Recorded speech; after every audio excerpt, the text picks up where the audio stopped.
The 10,000 seat arena. It's very, what's the word I'm saying? It's very commendable that they want to do that. If they get CM Punk, they've sold their 10,000 seats. If they get Bryan Danielson and it's in the right market, they might come close because a lot of people will fly, right? If they just try to do it with their cast of comedy fucking stars, I got news for you, boys. I've run arenas. Maybe it didn't seat 10,000, but close, and I put more than 5,000 in on a couple of occasions. And it ain't easy. And you really have to have a great local promotion.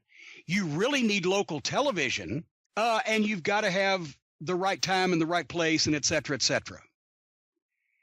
Nobody has drawn 10,000 people besides Vince McMahon in a long fucking time in this country. And like I said, unless you get Punk or Danielson in the right place to come close, or the right building at the right time with the right local promotion, and you better get some fucking radio DJs that really like wrestling and want to be involved. And I'm sure none of you will mind involving non-wrestling people and smartening them up. And then here's the thing.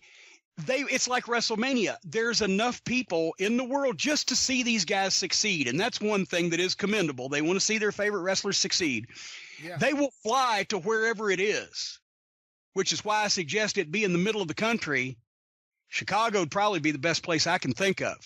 Chicago, New York, don't do Los Angeles. There's a whole lot of fucking competition there.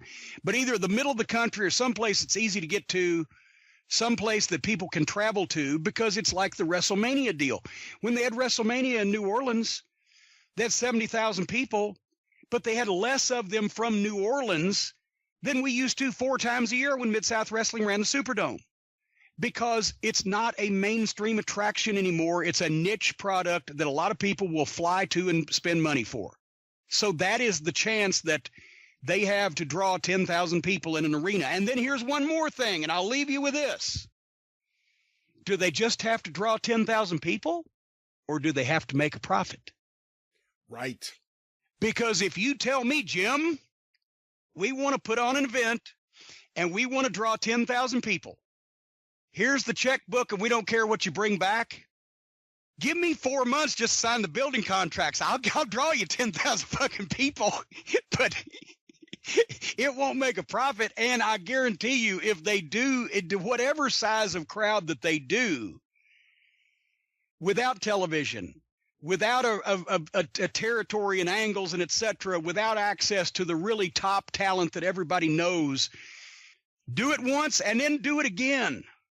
I dare you, I double dog dare you to do it again, because the second time it'll be twice as hard and you get half the fucking law of diminishing returns.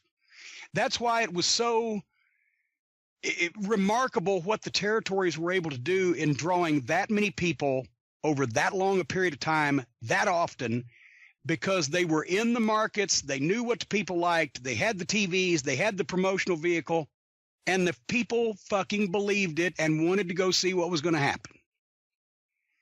So for all those reasons, let's see what happens. But one of those things, I predict that one of the things that I just predicted will happen if they run this show.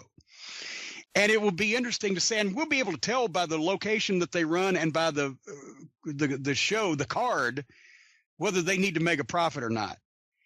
And actually, they might just pool their money and say, fuck, we're going to take a bath of about 20 or 30 grand a piece on this, all 5 of us, but we'll make the money back because we'll look like such hot shit afterwards, and nobody has to see our books. Because that's one thing. That's what you ought to ask the stud about that sometime. Here's a good segue. Ask the Tennessee stud about that sometime, because that's what his family was geniuses at. They would go in, open up a territory, hot shot it, and then sell it to somebody. And then they'd go off and open one somewhere else, and the fucking guy who bought it would be like, wait a minute, what the fuck happened? All of my business is hitting the fucking basement, because they hot-shotted it to get it up and made it look good, and then they made their money by selling it. Jim Barnett, Australia. Well, there you have it. Oh, but you said something I have to ask you about, just the way you said it. Do you think CM Punk would be a bigger draw than Bryan Danielson? Yes. Why? Because everybody has been convinced for the past couple of years that Bryan Danielson will wrestle again at some point, and I believe he will because he loves it and he wants to. But I'm pretty sure that everybody's convinced by now that CM Punk intends never to wrestle again. You always pay more and have more urgency of need to go see something that you think you can never see again, rather than something, well, if I wait a year or two, I'll get a chance to see him. It's just human nature. It's always so. Ron Wright, he didn't get out of the wheelchair for a fucking year till the people were convinced he wasn't going to get out of the wheelchair. Then he got out of the wheelchair. CM Punk, they're pretty much convinced he probably ain't going to wrestle anymore, at least more so than with Bryan Danielson. It's not talking about their respective talent or how over either one is. Right, it's just that, to see CM Punk wrestle one more time, people would fly from everywhere. But they probably all believe and hope that Bryan Danielson will start wrestling again and wrestle more than once again as soon as his contract is up or whatever he's got to do. So it's not as urgent. You've got to create urgency. Right. This will never happen again. And then when it draws big, then you figure out a way to bring it back. Right, 10,000 if you could lose some money. Main event CM Punk versus Bryan Danielson. Well, there you go. If they did that, then they might not even have to lose any money. I just dare them to do it again.